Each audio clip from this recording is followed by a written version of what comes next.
Hi,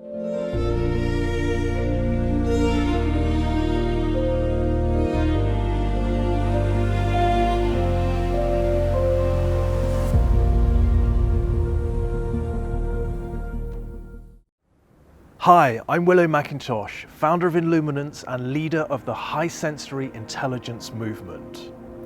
Your journey through life as a lightworker, as a person born with the trait of high sensory intelligence, is what is designed to create the very transformation that you were born to create in others. All the trials you face, combined with the gifts you were born with, are the very tools given to you to create change in the world. It is the very journey from a place of non-recognition and suffering through the initiation into meaning that lights the path for the people that you are here to serve. This was exactly the case for me on my path from a place of deep self-rejection and confusion into becoming a facilitator for other high sensory business owners. A journey that led me to realize the importance of reframing the term sensitivity and leading this movement. For a long time, I was experiencing the world in a very different way to what I was admitting and sharing. And it meant I missed out on a very important set of skills for a great deal of time. Being born with the genetic personality trait currently known as the highly sensitive person just felt like a complete pain in the butt to live with until I learned how to use it properly. Coming from a place of self-rejection was like walking around with a hypersensitive, very angry inner chimpanzee that gripped onto anything that might be construed as some sort of attack from anyone or anything. I was turning the ability to process cognitive and sensory data very deeply in on myself without even knowing that I had a choice. My entire sense of self hanging in the balance depending on what someone else said about me or what my mind made up inside me. Feeling sensory data so intensely can be like walking around with the volume of life stuck on the highest setting. When I was overtired, a car door slamming or even crockery falling over in the sink would run through my body like an electric pulse. Then, on a good day, I would watch the afternoon sun deepen into golden hour on the beach, and I could feel the flow of life all merging together as one beautiful sensory experience. Many years of my life were spent out of control in this oscillating madness. So how did I go from this place of misery into meaning and empowerment? It was the relentless calling in my heart to walk my own hero's journey to uncover who I really was and what I was really here to do. The innate drive that nature had given me just got louder and louder. At the time this didn't make sense, but when I look back, I see I was about to walk the very path that I am designed to train others to walk themselves. It was a journey that started from an awareness of who I was as a child and how that had been lost.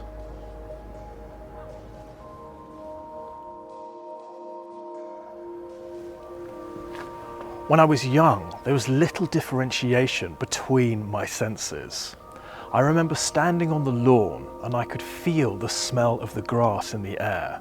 I could feel what the brightness of the sun looked like, and I could sense the movement of the life in the wind.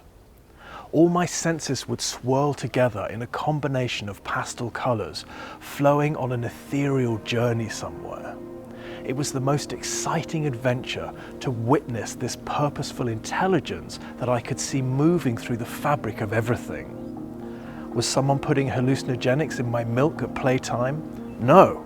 It was really happening, as I would come to realize and learn much later in life. Now, having a child around with this enormous sensory experience, behaving like a tiny wizard, freaking out neighbors, grandparents, and shopkeepers alike, led to the inhibition of this kind of behavior. Unfortunately, when we repress the most authentic part of ourselves, the toxic shame that we experience as humans is unbearable. So we create a false self. And this became the start of the full circle I would make on my journey from rejection into ownership.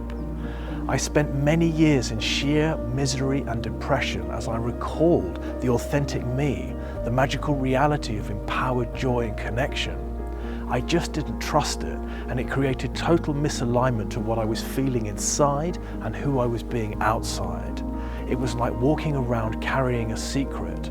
All through school, I was experiencing this rich inner experience as though I was harboring a magical garden with enchanted lighting and hidden worlds. I was constantly communing with the flow of life, moving through the fabric of everything, witnessing the nature of things and watching a flow in and around people. At the time, I assumed it was all just in my imagination, and I never spoke about it to anyone. But as I came into my late teen years, the light in my inner garden began to dim. I was responsible for myself now, getting myself to and from college, starting to drive, starting to date, and so the loss of my true self really began to take its hold. When it was time to start making money, I went into business with the intention to serve and use my gifts to make people's lives better.